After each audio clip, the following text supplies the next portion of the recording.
আসসালামু আলাইকুম। তো আজকে আমি যাচ্ছি সোনারগাঁর পানামনগর, মায়াদ্বীপ এবং বিভিন্ন করে স্পট ঘুরে দেখব। তো আমি এখন আছি সিএনজির ভিতর। তো আমি সিএনজিতে এখন চলে যাব চৌরাস্তা, ওইখান দিয়ে স্পটে চলে যাব।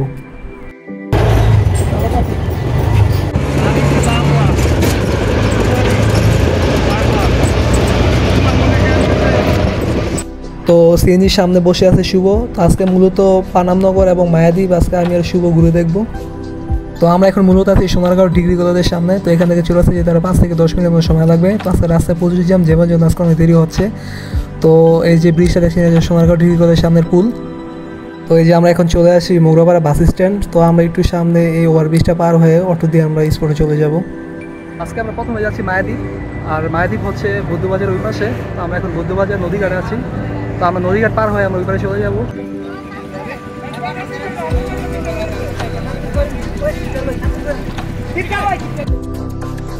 তো আমরা এখন বৌদ্ধবাজার নৌকাঘাটে চলে এসে পড়ছি। আর আপনারা যদি মায়াদ্বীপ যেতে চান তাহলে এই নৌকাঘাটে প্রথম আসতে হবে। আর এখানে আসলে আপনারা দুই ধরনের নৌকা পেয়ে যাবেন, এক হচ্ছে লোকাল আর এক হচ্ছে সারাদিনের জন্য রিজার্ভ। আর এখানে লোকাল শুধু ট্রলার চলে, ইঞ্জিন চালিত যে ট্রলারগুলো আছে ওইগুলো, আর ওইগুলো পারাবার করতে 20 টাকা নিবে আপনার কাছে। আর যদি আপনারা নৌকা ভাড়া করতে চান ঘন্টা প্রতি 200 থেকে 250 টাকা নিবে। আর যদি সারাদিনের জন্য নৌকা ভাড়া করতে চান তাহলে আপনার 1000 থেকে 1200 টাকা নেবে।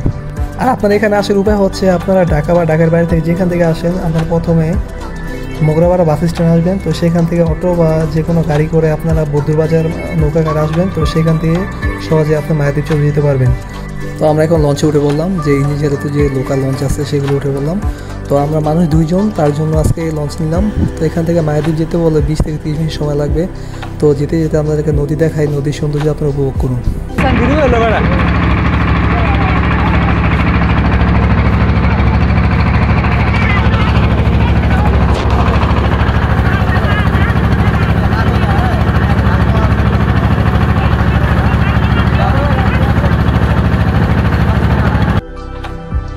তো বলতে বলতে আমরা এখন মায়াদ্বীপে এসে বসালাম। আর আমাদের মাঝিবে এখন মায়াদ্বীপের সামনে নৌকা বিরাবে। তো বৌদ্ধবাজার ঘাট থেকে এখানে আসতে সময় লেগেছে আমাদের 20 থেকে 25 মিনিট। আমরা এখন মায়াদ্বীপ আসছি। তো মায়াদ্বীপ আসলাম, এখন বৃষ্টি শুরু হয়ে গেছে। তো দেখে আমরা বৃষ্টির মধ্যে একটা দোকানে গিয়ে বসবো।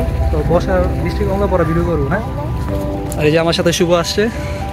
শুভ সামনে রয়েছে নদী, সুন্দর একটি জায়গা, আসলে মানে বলতে পারবেন কি। তো আমরা যখন মায়াদ্বীপ এসে পৌঁছালাম তখন থেকে হালকা ঘুরি ঘুরি বৃষ্টি শুরু হয়ে গেছে। আর এই দিনে বৃষ্টি আসাটাই স্বাভাবিক। তো আমরা বৃষ্টির জন্য একটা দোকানে বসে শেল্টার দিলাম। আর বৃষ্টি আসে যেমন মায়াদ্বীপ যেন এক চমৎকার রূপ ধারণ করে। আর মূলত মায়াদ্বীপটা হচ্ছে মেঘনা নদীর তীরে অবস্থিত। আর এটা কুমিল্লা জেলা পড়েছে এবং ডিভিশন হচ্ছে চট্টগ্রাম। ওই পাশে হচ্ছে নারায়ণগঞ্জ ডিস্ট্রিক্ট, মানে যে আপনার বৌদ্ধবাজার যে নৌকাঘাট উঠে পড়েছে নারায়ণগঞ্জ ডিস্ট্রিক্টে। আর মাঝখানে মেঘনা নদী, আর এই পাশে হচ্ছে মায়াদ্বীপ হচ্ছে কুমিল্লা জেলায়, আর আপনার চিটাগাং ডিভিশন।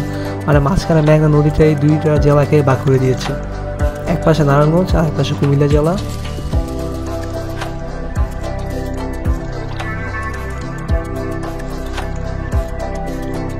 এখন বৃষ্টি হালকা একটু আছে।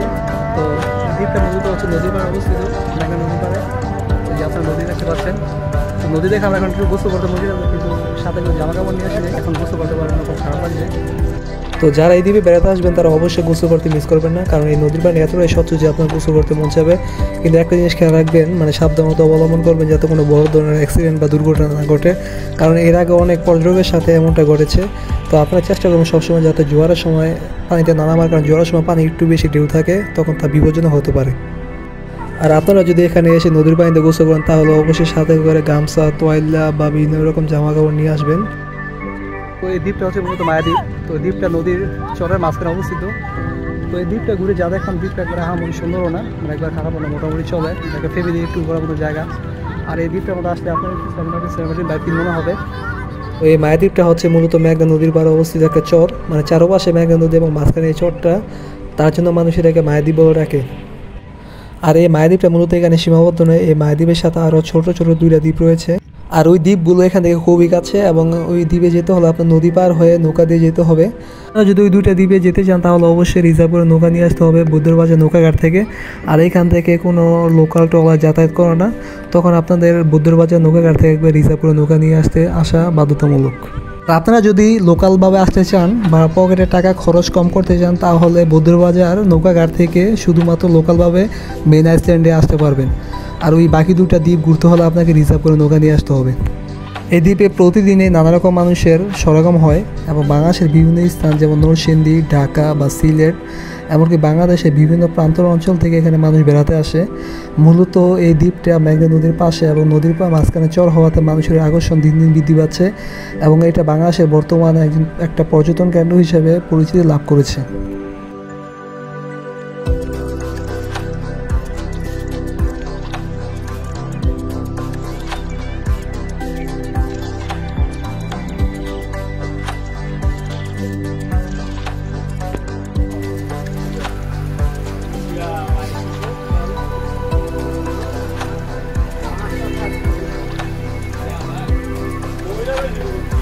তো আজকে সারাদিনে ঘুরি বৃষ্টি হচ্ছে, তো বৃষ্টির জন্য আজকে ঠিকমতো ঘুরতে পারছি না। তো এখানে মাঝি ভাইদের নৌকা বিড়ানো ছিল নদীর পাশে, তো আমরা নৌকার ভিতরে গিয়ে এখন বসবো। আর আমাদের জামা কাপড় একদম শরীর একদম ভিজে গেছে, তাই এখন আমাদের মায়াদ্বীপে থাকা সম্ভব হচ্ছে না, আমাদের শরীর একদম ভিজে গেছে। তাই আমরা নৌকায় বসে ডিসিশন নিলাম যে আমরা এখন বাসে চলে যাব। তো আমাদের এখন পানাম যাওয়ার কথা ছিল, কিন্তু আজকে আর পানাম যাওয়া হবে না, আকাশের অবস্থা খুবই খারাপ, যে কোনো মুহূর্তে বৃষ্টি নেমে যেতে পারে। তো আমরা এখন নৌকার মধ্যে বসে বললাম, তো আমরা ওই পারে মানে বুদ্ধবাজে নৌকা গাড়ি চলে যাব, তো ওখান থেকে বাসে চলে যাব। তো আজকের জন্য মায়াদ্বীপ ভ্রমণ শেষ। আর সবার যদি ভিডিওটা ভালো লেগে থাকে তাহলে সবাই লাইক, শেয়ার এবং সাবস্ক্রাইব করবেন।